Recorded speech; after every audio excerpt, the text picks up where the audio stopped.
In this video, I'm going to be reviewing the Bagboy Quad Hunter electric golf cart and whether or not it's worth picking up.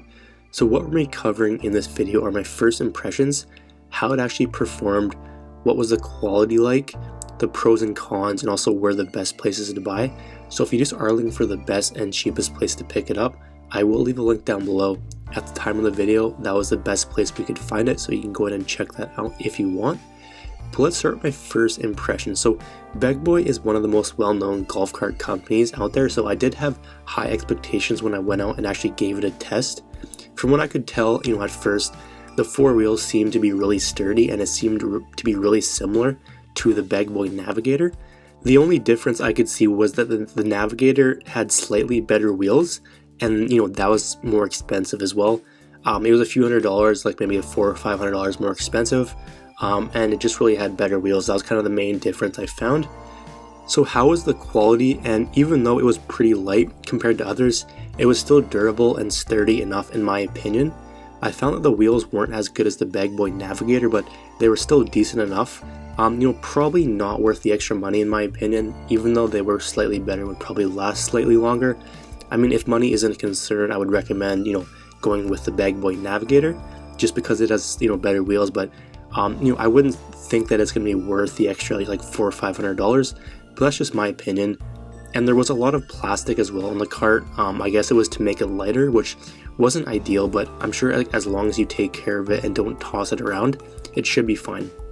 So is it actually easy to use? And one of the things I liked with this cart was that it was pretty simple to set up and take down, quite a bit more than others on the market actually. Taking it out of the cart and setting it up takes about 10 to 15 seconds and then you're ready to go, which is nice. I wouldn't say that it's as simple to use as some of the more like basic carts out there that don't really have buttons and electronic features and that kind of thing, but it was definitely easier to maneuver around the course, set up, that kind of thing, than some of the more expensive carts on the market. But how did it perform? So just like the majority of carts on the market, the battery lasts a full round. For whatever reason, it's like 27 to 30 holes we notice. I'm not exactly sure why they don't just make it 2 rounds, but that was kind of standard for most electric carts. It also had plenty of power, which is awesome as well, and it got up hills no problem. We tested them on multiple ones. Some were steep, some were longer, and it worked no problem. It got up all of them, and it also didn't free fall down hills like some of the other ones do, which is great for like kind of the wet courses in my area. Some of the ones they actually they pretty much fly down and it can get kind of slippery, and it's pretty much just like a normal push cart where like you have to slow it down, that kind of thing, and then you might slip and so on and so forth. But this was nice. It didn't free fall. It went down hills nicely, it went up hills nicely, and I was definitely pleased to see that. One of the things I noticed was the strap that holds the bag wasn't as tight as it should be.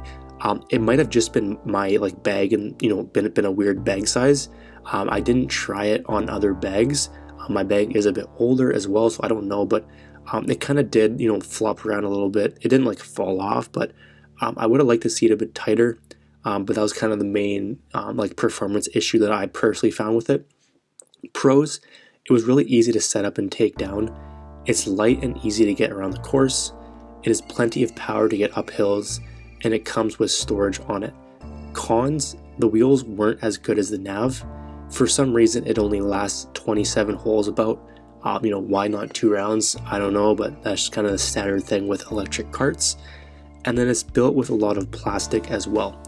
The breakdown performance score, I'll give it a 9. Price score, I'll give it a 7. Durability score, I'll give it an 8. My personal score, I'll give it an 8, which is, pretty decent. Frequently asked questions: so does it come with a lithium battery? Yes, it does. What's the warranty? So it has a 1-year warranty on electronics and then a 2-year warranty on the frame. How long does it take to charge? And it's about 3 hours. So is it worth it, taking into account all that? I would say if you want a car that's not going to break the bank but still has some advanced features, this could be a great option for you. I did like the Bagboy Nav a little bit better since it has higher quality wheels, but that being said, it is like $400 or $500 more expensive, and that's not always going to be worth it if you are a little bit tighter on a budget. But I did definitely like both. I definitely think they're both good and they're both quality, and I don't really have too many bad things to say about it. But the cheapest place I could find the product is in the description down below. We left a link there at the time of the video. That was the best and cheapest place we could find it, so you can go in and check out the current price if you want. And if you have any questions, leave a comment down below. I'll get back to you as soon as I can.